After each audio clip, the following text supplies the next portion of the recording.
Perkenalkan,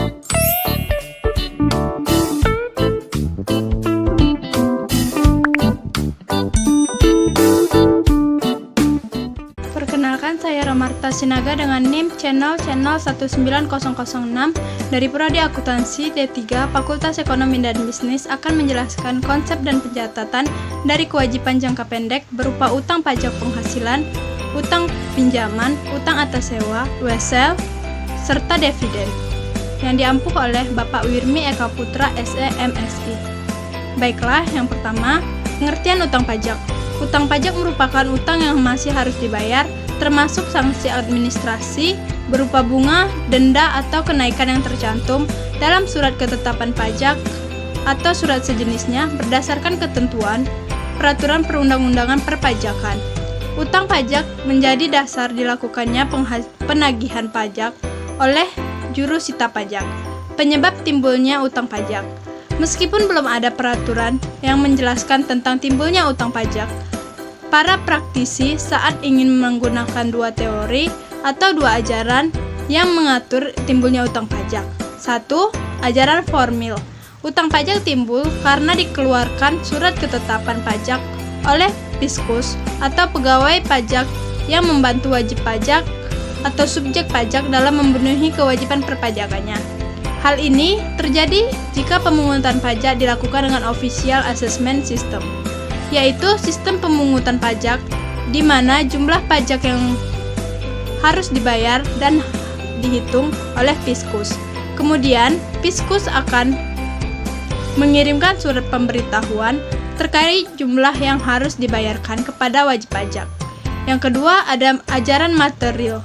Utang pajak timbul karena undang-undang dan karena ada sebab yang mengakibatkan seseorang atau suatu pihak dikenakan pajak. Penghapusan utang pajak. Yang pertama, pembayaran. Cara pertama menghapus utang pajak adalah dengan membayarnya pada negara. Pembayaran secara lunas dalam bentuk sejumlah uang oleh wajib pajak ke kas negara. Dalam hal ini, wajib pajak dapat membayarnya sendiri atau menguasakannya kepada pihak lain selama pihak tersebut bertindak atas nama wajib pajak yang memiliki utang pajak. Selain itu, pembayaran ini perlu menggunakan mata uang yang berlaku di Indonesia. Dalam hal ini adalah rupiah. Yang kedua, kompensasi. Kompensasi dapat dilakukan jika wajib pajak memiliki kelebihan dalam membayar pajak, sehingga dapat digunakan untuk membayar utang pajak. Kelebihan bayar pajak sendiri dapat terjadi karena berbagai hal seperti perubahan undang-undang pajak, kekeliruan pembayaran, adanya pemberian pengurangan, dan sebagainya. Karena itu, kelebihan pajak ini dapat dikreditkan. Wajib pajak dapat menghapus utang pajak menggunakan cara ini dengan syarat ia wajib mengajukan sendiri kepada pejabat pajak. Selain itu, wajib pajak tidak bisa mengkompensasikan utang pajak dengan utang biasa karena berbeda konteks. Kompensasi dapat berupa A. Kompensasi kerugian. Ini terbagi menjadi 3 jenis, yaitu kompensasi kerugian yang mendatar atau horizontal kompensatif. Terus ada kompensasi yang tegak atau vertikal kompensatif, dan kompensasi kerugian perang. Yang B. Kompensasi pembayaran.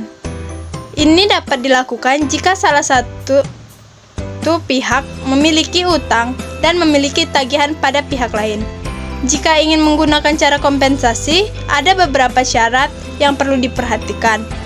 Yang pertama, bahwa pada saat yang sama, kedua subjek saling mempunyai tagihan. Yang kedua, hal yang dikompensasikan hanyalah dua utang berupa uang dan barang yang sama macamnya. Yang ketiga, kompensasi berlaku karena hukum, bahkan jika pihak yang berhutang tidak mengetahuinya dan saling menghilangkan utang yang sama besarnya pada saat yang sama. Lalu ada kadaluarsa. Kadaluarsa di sini adalah kadaluarsa penagihan.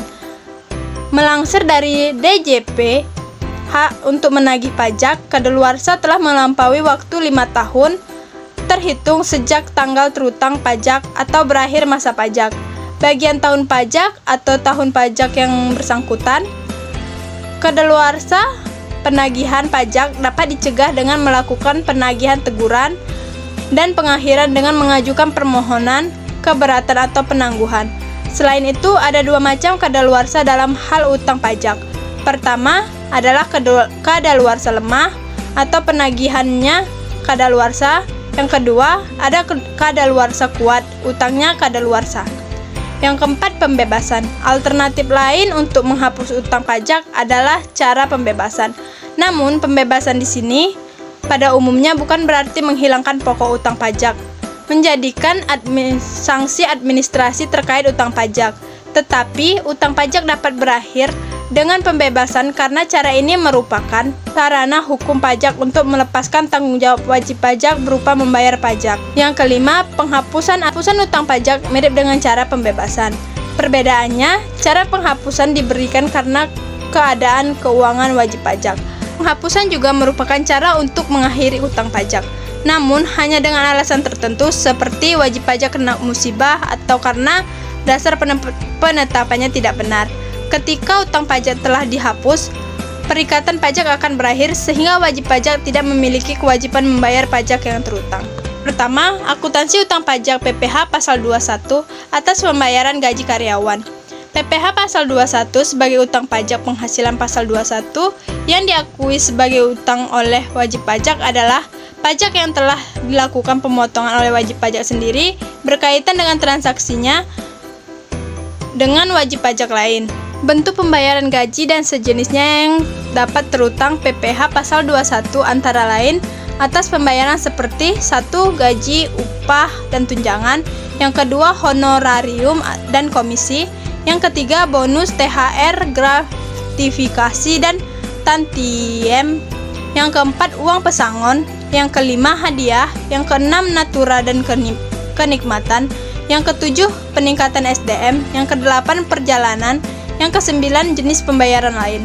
Besarnya PPh pasal 21 yang akan diakui sebagai utang oleh pemberi kerja harus dihitung oleh pemberi kerja dengan memperhatikan keseluruhan penghasilan yang diberikan kepada karyawan pada bulan bersangkutan dan pada bulan-bulan sebelumnya, yang dalam perhitungannya harus disetahunkan.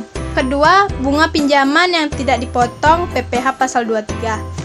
Bunga pinjaman yang tidak dipotong PPh pasal 23 yaitu 1. Jika penghasilan dibayar atau terutang kepada bank dikecualikan dari pemotongan PPh pasal 23 sesuai dengan pasal 23 ayat 4 huruf A Undang-Undang Nomor 36 Tahun 2008. Yang kedua, jika penghasilan terutang atau dibayar kepada badan usaha atau jasa keuangan yang berfungsi sebagai penyalur pinjaman atau biaya yang diatur dengan Peraturan Menteri Keuangan PMK 251/PMK 03/2008 karena dikecualikan dari pemotongan PPh pasal 23 sesuai dengan pasal 23 ayat 4 huruf H Undang-Undang Nomor 36 Tahun 2008. Yang ketiga, bunga deposito tabungan yang dapat dari bank dan diskonto SBI karena termasuk potongan PPh pasal 4 ayat 2. Yang keempat, bunga obligasi karena termasuk potongan PPh pasal 4 ayat 2. Yang kelima, bunga simpanan yang dibayarkan koperasi kepada anggota. Yang ketiga, akuntansi PPh pasal 23 atas sewa. Tarif PPh pasal 23 atas sewa harta ditetapkan sebesar 2% dengan ketentuan jika penerima imbalan tidak memiliki NPWP, maka tarifnya dinaikkan menjadi 4%. Pasal 23 ayat 1A Undang-Undang PPh. Sedangkan untuk DPP adalah jumlah bruto sewa dalam bentuk apapun, barang atau uang. Dengan demikian, PPh pasal 23 atas sewa harta dihitung sama dengan 2% atau 4% dikali dengan jumlah imbalan sewa. Jenis sewa yang tidak dipotong PPh pasal 23 yaitu 1. Imbalan sewa yang dibayarkan atau terutang kepada perbankan yang berstatus subjek pajak dalam negeri, pasal 23 ayat 4 Undang-Undang PPh. Yang kedua, imbalan sewa tanah maupun bangunan karena khusus untuk imbalan sewa ini ditetapkan sebagai objek pemotongan PPh Pinal pasal 4 ayat 2 oleh Peraturan Pemerintah Nomor 29 Tahun 1996, Peraturan Pemerintah Nomor 5 Tahun 2002, mempunyai surat izin usaha di bidang pelayaran atau pengangkutan di laut. Sebab khusus untuk sewa ini ditetapkan sebagai objek PPh pasal 15 sesuai keputusan Kementerian Keuangan atau KMK nomor 416/KMK 04/2009 dan KMK nomor 417/KMK 04/1996.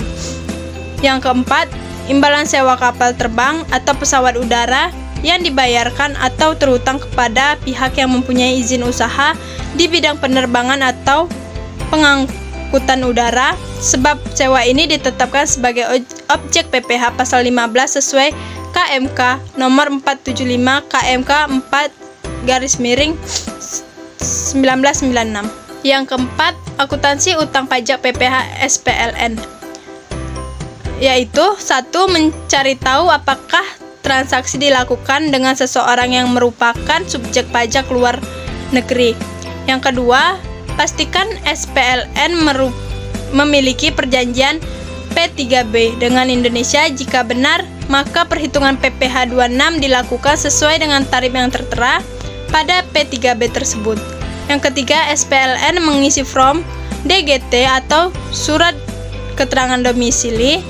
Bisa juga melalui portal online DJP menu e-SKD untuk mendapatkan surat bukti SKP WP pajak luar negeri. Yang keempat, melakukan perhitungan PPh 26 sesuai dengan P3B atau tax free yang berlaku. Yang kelima, jika memenuhi persyaratan, maka perhitungan SPLN menggunakan aturan umum PPh 26 dengan besaran pajak 20%. Yang kelima, akuntansi utang pajak atas wesel dan dividen. Utang wesel ada dua, yaitu 1. Utang wesel yang tidak berharga, yaitu utang wesel yang pada jatuh tempo pelunasannya hanya sebesar nilai nominal wesel. Yang kedua, utang wesel berbunga, yaitu utang wesel yang pada tanggal jatuh tempo pelunasannya sebesar nilai nominal wesel ditambah dengan bunga. Utang dividen. Utang dividen timbul jika pembagian laba diumumkan oleh perseroan. Pembagian laba yang diumumkan tidak menimbulkan utang. Menurut ketentuan pajak, pajak telah terutang pada saat pengumuman pembagian laba, bukan pada saat pembayaran. Karena itu, pembayaran dividen wajib menerima pajak atas dividen kepada negara pada saat yang ditentukan. Ketentuan pemungutan pajak diatur dalam pasal 23 dan 26 Undang-Undang Nomor 7 Tahun 1983. Sekian dari pemaparan saya, semoga bermanfaat. Salam sejahtera bagi kita semua.